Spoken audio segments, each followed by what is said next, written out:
Well, welcome to High Stakes from Jarrard, Phillips, Kate & Hancock. I'm David Schifrin, and today I am joined by our CEO, David Jarrard, and Michael Peregrine, who's a partner at our good friends at McDermott Will Emery. He's an attorney who specializes in corporate governance and corporate structure. And the genesis of this conversation came about because we've been looking at a number of different things. Michael has been thinking about the relationship between the chief executive officer of various corporations as well as chief counsel, and just the changing role and the changing relationship there, and the reason why that relationship is so important. And what we're seeing is that the CEO of organizations in general really need to be more visible now than ever. People are, as we know from numerous surveys, looking to leaders and executives for trusted advice and direction. That's very true right now in healthcare. And in addition, people are beginning to expect more of CEOs. The idea of what a lot of people call a social impact company, like say Patagonia or Tom's Shoes, it's shifting from sort of an outlier, a unique thing, to the mainstream. So healthcare leaders in particular hold a unique position today because so much of society revolves around the pandemic and healthcare. And of course, healthcare should be by definition a social impact industry. We're mission driven to care for people. So the question becomes, in this current environment with COVID-19, and we're preparing for a vaccine rollout that is happening as we speak, is how a healthcare executive sort of walks the line of taking a stand, both in terms of healthcare issues as well as larger social concerns, and provide necessary information while not falling into foolish talk or legal liability. So again, grateful to have you, Michael, and you, David, join us for this conversation, and really looking forward to what we can come up with. Well, David, you made a lot of great points in your introduction. I do think there is an expectation of CEOs to take more of a public position. And, as David knows, in the old days, CEOs kind of shied from the public venue. They shied away from major high profiles, and their board wanted them to shy away from a high profile situation. That it's a great way to get in trouble, as the board members would say. All sorts of legal risks, disclosure problems, antitrust concerns. But David, that's changing. I started to notice this. I'm curious about your perspective. All of a sudden, earlier this year, we saw some of the corporate social responsibility conversations on gun control and immigration and some of those issues. But it seems like things began to change when CEOs started speaking out in November about the presidential election transition, and that started to morph into the period of the vaccine. And I was curious, are you seeing it the same way I am, that this all of a sudden the landscape is changing for CEOs and their public commentary? Yeah, Michael, we are. I think CEOs are finding an opportunity to fill a vacuum of trust that exists in the community. They recognize that because of who they are and the organization they represent, they have some credibility. They have some strength they can bring to the conversation. And many are taking advantage of that, some wisely and some not so much. We've seen that a lot. And I guess one of the things that I always wanted to remind clients is, historically, who do they go to in terms of advice on what to say and when to say it and things of that nature? David, my view has always been, you better check with the board chair before you venture out there. But perhaps first, CEOs look to a team of colleagues on their executive leadership team, the chief communications officer and the chief legal officer, and touch base with them first. And those are two folks who don't usually communicate a lot. They don't talk a lot or collaborate a lot on projects. But on this one, it seems like they ought to. Ought to, and more and more. Generally, we would hope that a CEO or a leadership team would check with the communications officer, because there is a communication strategy. And you want the voice of your CEO or the leadership team to echo and support the strategy that's put in place, which is usually about building market share or providing a level of trust with customers and patients in your organization. What we're seeing now are CEOs who are sometimes acknowledging the communication strategy, but sometimes going well outside of the bounds of the traditional strategy that they would be following. Well, that's why I suggest they talk to the chief legal officer first, who also is the board's chief legal advisor, and just kind of clear the way here and make sure that the CEO is not stepping into forbidden territory. But I think, David, part of that is maybe sharing with the board and educating the board on now might be the time for the CEO, especially in healthcare, to start speaking out on some of these issues. It's not just the vaccination, although that's certainly the key thing. We forget about things like the social determinants of health, the racial disparities in the delivery of healthcare. There are a lot of issues on which they ought to be speaking out on. There's a lot of issues that they ought to be speaking out on, and they have a unique opportunity to speak out. David mentioned early on a number of surveys and that reflect the level of authority or credibility that certain voices have in the community. We've conducted some of these surveys ourselves, and one thing we certainly find, particularly on healthcare issues, is that hospitals and local hospital leaders, physicians and nurses, have enormous credibility, enormous power to influence how people think, and that the community is looking for these people to speak out on these issues. So it's an opportunity, but it's also a responsibility, we would argue, for these mission-driven organizations to speak out on the things that they have credibility on. David and Michael, I wanted to expand on that a little bit because so here at the firm, we talk about an idea of responsible transparency. And Michael, in your article that you wrote for Corporate Counsel that just came out, was really outstanding on the relationship between the CEO and the CLO. You mentioned this, you use this phrase, right and legal, which I think is kind of a similar idea to responsible transparency, but you both are talking about, sharing the right information. What does that mean, both in terms of the communications and being proactive in offering information, and then also legally, right versus legal, and how do you balance that? How do you find that? Well, giving credit where credit is due, the concept of is it right and is it legal are the basic questions that the chief legal officer is expected to ask. The modern chief legal officer, that's a concept that can be attributed to a well-known former General Counsel Ben Heineman, the estimable former General Counsel of General Electric for many years. And his point was, you're more than a technical legal expert. You're a business partner in management, and you're a voice of responsibility and conscience to the organization. And I think, David, that's where some of these issues come up. The thing that jumped out at me as we were taping this is, this confluence of the vaccination. I was talking to clients today where the vaccine had arrived at their institutions today. We have that. We have the Dr. Fauci's comments about the need to have up to 75% of the population expanded. And then you and I both were reading the same stories in the Times today about certain voices out there saying this is a communist conspiracy. Don't do it. Yeah. So the question of, is it right? Is it consistent with the mission? That's a conversation, David, I think that the CEO ought to be having with the board chair and the general counsel. I think that falls in the category of, is it right? And then how do we make it legal? Michael, I agree. And I love your emphasis on the CEO engaging with the board, because many of the boards we work with, the health systems, of course, are representative of their community and reflect a public mission, often a public health mission to advance public wellness in their organization. And they do that through the operation of their health systems, but they also can do it by being strong advocates, in this case for the vaccine and for other things that would cause population health to be improved in their community. But it's right that the board ought to be aware and an endorser of the CEO's actions. I think sometimes the challenge is when the CEOs and other leaders go off the reservation and they lose some credibility when they speak about the things that they are not naturally connected with. Right? And we've seen some examples in our industry where that has occurred, and the board has acted swiftly because of the damage to the institution. And that damage, David, I guess can be immediate, can't it, with the wrong kind of public communication? It can. Reputations are hard to build, and they can take a lot of time, but they can be quickly dismantled.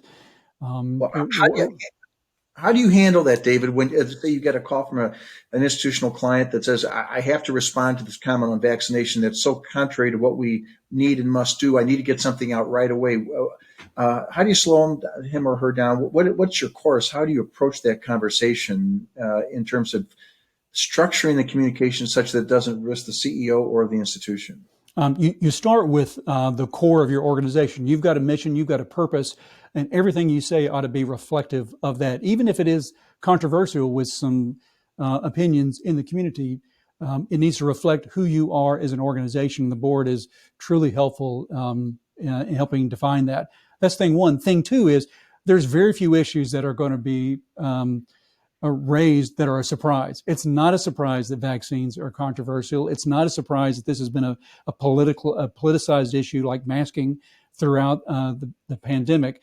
Smart communications officers and CEOs will have run scenarios, anticipated the questions that are going to come, and be able to lean into them swiftly when the question comes. Are there limits to the venues that you would recommend a CEO use to send this public health message? Social media versus print interviews, things of that nature. How do you structure the communications plan? Well, if it's a question of the CEO speaking, you want a voice where the CEO's message can be delivered in full. Those personal interactions, those in-person engagements are the most powerful and the most persuasive.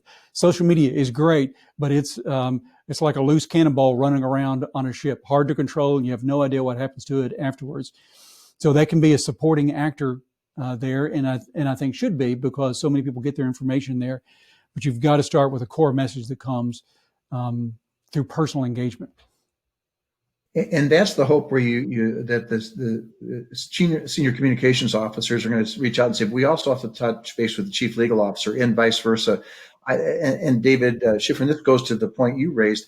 This is one of those situations where collaboration horizontally in the C-suite between these two senior officers, and they work together from time to time. But really, it seems to me, David Jarrard, is acute. They've got to know that they both have jurisdiction over the issue, that they both have a message to say, and they can team together. One going forward on this issue without the other in tow, it seems to me a real risk.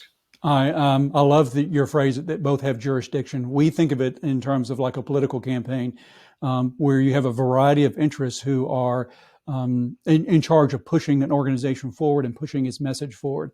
And these different voices need to be working together in tandem all the time, particularly in a moment of heightened scrutiny like this and heightened exposure like this. It ought to be not an occasional conversation or just a board meeting conversation. They need to be talking every day, emailing each other back and forth every day about what has been, what is coming, and what can you expect next. Something I'd like to highlight here that you've both touched on, but I think is really worth calling out, is there may be issues that are legal. And again, this goes back to right and legal or responsible transparency, but there needs to be that communications perspective about how you should say it or whether you should say it at all. And the reverse is true, right? And so having everybody in the room at the same time. I know, David, we've got colleagues here who are strong advocates for having marketing and communications folks at the table in the room when operational and strategic, and in this case, legal decisions are made, so they can be there to provide a perspective on how that message might be received, as well as to craft the message in real time. Well, then those are messages. For example, the chief legal officer may be completely unaware of some of the critical concerns that David and people in his area are aware of, and vice versa. Historically, again, this goes back to why CLOs have advised CEOs to be very wary of public communication. The potential impact that they may have in terms of sharing confidential information, the perception that they're somehow signaling anti-competitive messaging to within the organization or to colleagues or other organizations. They are somehow sending a message that's antithetical to their charitable or tax-exempt purposes if they're a charitable organization, or that they're saying something that could have a dramatically negative effect on ongoing negotiations with the business partner. That's the CLO's world.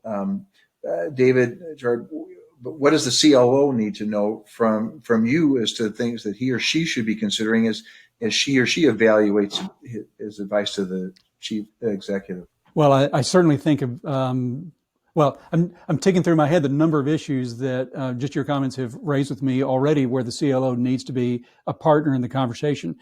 I mean, right now we're having any number of conversations with leadership teams who want to know how to talk about the vaccine and generate such a conversation that causes vaccine hesitancy to be reduced, where people feel confident about taking the vaccine. And sometimes the emotional reaction is just to provide an unambiguous assurance the vaccine is totally and utterly safe. I hope that would scare a CLO. We don't want to head in that direction. Well, I think that the other issue is that the CLO would benefit from a discussion from the chief communications officer of the real impact. What you think of a CEO coming out and speaking, as opposed to the chief of the medical staff or some other clinician or researcher. How would you describe the impact of a message from the CEO of a major metropolitan academic medical center on this issue? It's different in every case. And clearly, when we're talking about vaccines or clinical issues, the clinical leader has much more credibility and authority from which to speak. Nurses and doctors, powerful spokespeople when it comes to the delivery of medicine. Sometimes the CEO needs to speak because it's a business issue, or the CEO is speaking to his or her staff and colleagues. In an environment which we're in now, nurses and physicians are looking for the leadership team of their organizations to have their back. They get frustrated that the experience they're having in the hospital of watching people die from COVID is not reflected when they go to Walmart or go to the grocery store and they see a community not having the same experience. And so they're looking for leadership teams to speak for them, to have their back in those conversations. And it's an opportunity for CEOs to do the right things for their internal audience as well as their external audiences. How does that relate to the upcoming decision that many institutions are going to have to take about whether or not to mandate vaccination? Who delivers that message, and what does that look like? It's a great question because it needs to come both from the clinical voice and the voice of authority in the leadership of the organization. The clinical voice needs to say, here's why medicine and science tells us this is the right thing to do. The CEO has a business decision to make, and frankly, to your point earlier, both a legal exposure, a labor exposure, any number of exposures that have to be considered as they take a position like that. And I would hope that the board is involved in a decision like that because of the trailing consequences about it in the organization itself. Michael, can you talk a bit about that legal exposure that could arise from those decisions as well? It's a fascinating topic, David, and it's one of those things that lawyers love to hate, which is it's a muddy situation. It's absolutely, going to David Jarrard's question, a board issue. Ultimately, that's the kind of decision that has such stakes you can't ask management to make it alone. And there are a number of factors the board's going to have to take into consideration. Number one is obviously what is the right thing? What are the public health implications? What is the value to the organization and its workforce from mandating vaccination? How do you prove it? But I think the legal issue and where the CLO comes into play is the question of, okay, the law basically says you have a duty to make sure of the health and safety of the workforce and that the workplace is free of hazard. And that's the way organizations have previously put out mandates on other elements of flu. It gets complicated, though, and David Jarrard, this goes to your area. If you have large sections of your workforce that are part of an ethnic or religious group that has real fundamental problems with the concept of vaccine or distrust with the vaccine, how does that work out? Again, and then the following question, issues: how does that play with your community? Is a mandate seen as authoritarian? And then what are your legal exposure in terms of a corporation as a board? Will you be sued for issues arising out of the vaccination? None of those are, other than perhaps the legal issue, the issue of whether or not you have the right to do it is a up or down concern. David, a lot of those other issues go to the kinds of things you were talking about. What is your knowledge base about your workforce? What are the community's views on this issue? Yes. What would be the impact on the consumer if you say we have made a decision at ABC Medical Center to require our employees to be vaccinated? It is as you know, Michael, it's not an insignificant issue. I mean, the latest surveys tell us that 36%, I think, of nurses say they are very hesitant about taking the vaccine and in fact do not plan to take it. And so would you, as an organization, require 36% of your nurses to take the vaccine or leave? It's a challenge for hospitals and health systems because they can't afford to lose the nurses. We need every single one that we have. So it becomes a stalemate with both a labor issue and a philosophical issue for an organization. Not a small topic. The hope is that as more people take the vaccine, they'll see its efficacy and they'll see that it is being able to be received without side effects. And over time, it'll become accepted. Which we're not there yet. To both of you, from my perspective, advising client boards, say be prepared to make this issue. be prepared to move swiftly. Start to have these conversations in the evening. Don't let it wait till after the holidays. Recognize the public health concerns, recognize these frightening statistics about the resistance to the vaccine, and start to prepare your CEO for the kind of communication plan that you need to, because this all goes to the kind of back to where we began, David, and that is we're in an environment now where I would say business leaders generally, and certainly in healthcare, are going to be expected to be engaged more with the public profile. Yes. David, your concept of leadership, it is part and parcel of a values-based company portfolio, I would say, consistent with these concepts of social responsibility. Would we be having this conversation 3 years ago? Probably not. But it neatly fits within where corporate purpose conversations are going. My message again, fellows, is boards need to be preparing tonight to start that conversation, so they're positioning their CEO to work with their communications consultants to clarify their legal rights and to get those messages out before the window of vaccination opportunities passed. Michael, I think that's so smart. And I think it's smart that boards need prepared, and I think it's smart that boards need to be prepared tonight, because we've been talking about the CEO and the leadership team as being the spokespeople, but as the boards, particularly of our not-for-profit hospitals, go out into the community, they're the spokespeople. And they have incredible power as they speak within their church circles, within their grocery circles, within their social circles. What they say matters. And if they're saying something that's consistent with their organization, they can advance it. But it's easy for that to be disrupted and miscommunicated.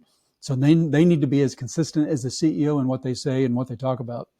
And David, are you concerned, as I am, that if they don't make a decision and act on this relatively soon, the voices of those who are on the fringe, the voices that we are reading about now that are saying this is a conspiracy, this is an awful thing, to urging the public to reject the vaccination, that those voices will become accepted more broadly by the population? We cannot create a vacuum that allows those voices to be the only voice that is heard.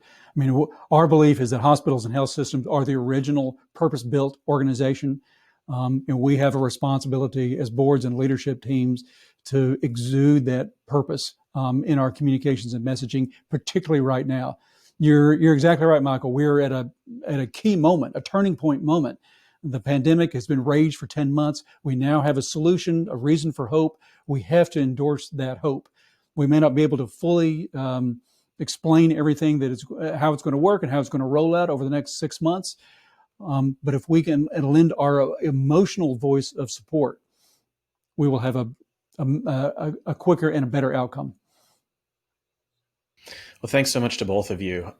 So move quickly but thoughtfully, have those conversations tonight. The board needs to be involved. Marketing, legal, communications, executive team all need to be in the room at the same time. Any other, very specific action items that healthcare leaders should take home right now, and either that you've covered that you want to highlight again, or that we haven't covered? Just, a couple of quick action items, bullet points. David, I would say that it doesn't have to be the CEO. I'm sure there are CEOs who prefer not to have a public profile, who are by nature people who like to operate outside of the public glare. And David Jarrard, that instance, who's the default? Is it the board chair? Is it the chief of staff?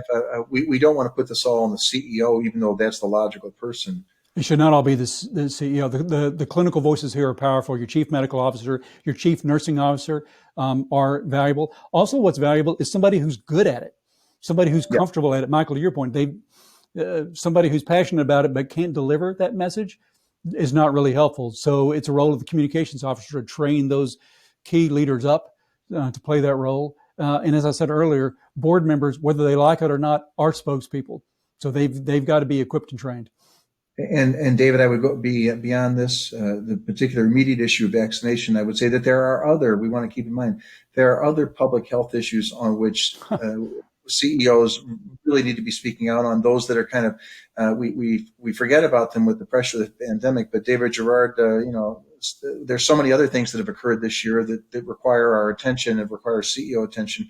We don't want to miss those. Well, and you're exactly right, Michael. And it's not a secret what those are. The racial inequities and price transparency and surprise billing. We could go on and on with the list, but so can any other leadership team in a healthcare organization. And there's no excuse for not writing down that list, coming up with your answers for that, so you're prepared when the time comes and when the questions comes, because they're coming. Especially when you see alternative views expressed on media outlets ranging from 60 Minutes, as it was last Sunday, to social media, to the newspapers and things of that nature. It's a different world for CEOs now, isn't it? It is a different world, and we have to be prepared to answer those alternative views that are responsible in a way that's responsible. We also have to be prepared to know how to deal with the crazy, because the crazy's coming too, and it deserves something or nothing from us. We need to make those decisions instead of in the moment. I thought we were done with that stuff. David, thanks very much. Thank you, Michael. Thank you, David. Michael, thank you.